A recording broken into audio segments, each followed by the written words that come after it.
Magandang araw sa inyong lahat at welcome sa aking channel. Ivana Alawi, bahagi na ng FPJs, Batang Quiapo. Tila natupad na ang hiling ng kapamilya actress at isa sa top social media influencer ng bansa na si Ivana Alawi nang mapasama sa cast ng bigating teleserye na FPJs, Batang Quiapo. Magkakasama na sila ulit ng bida at direktor ng serye na si Coco Martin matapos ang ilang taon. Una nang nasilayan ng ganda at alindog ni Ivana sa FPJs ang Probinsyano noong 2018 bilang si Madonna na lover ni Gustavo, ang alter ego ni Don Emilio Siquia na ginampanan ng yumaong Philippine showbiz icon na si Eddie Garcia.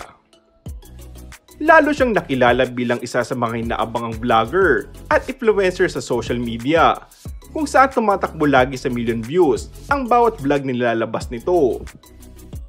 Huling napanood si Ivana sa Sharing a Family Affair at Metro Manila Film Festival entry na Partners in Crime nitong 2022. Kamakailan ay nagrinuna ng kontratang aktres upang manatili bilang isang kapamilya. Marami ang nagsasabi na si Ivana raw ang papalit bilang love interest ni Tanggol kasunod ng pag-alis ng leading lady nito na si Love Po na gumanap bilang si Mokang papuntang Europa nitong Agosto, kung saan ay kasal na siya kamakailan sa kanyang longtime fiancé at producer na si Monty Blancoe.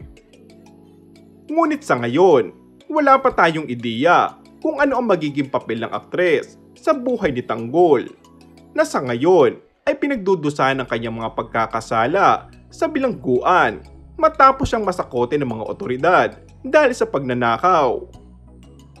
Inaasahan din ang pagbabalik ni Lovie sa taping ngayong Setyembre matapos ang kanyang bakasyon at pagpapakasal.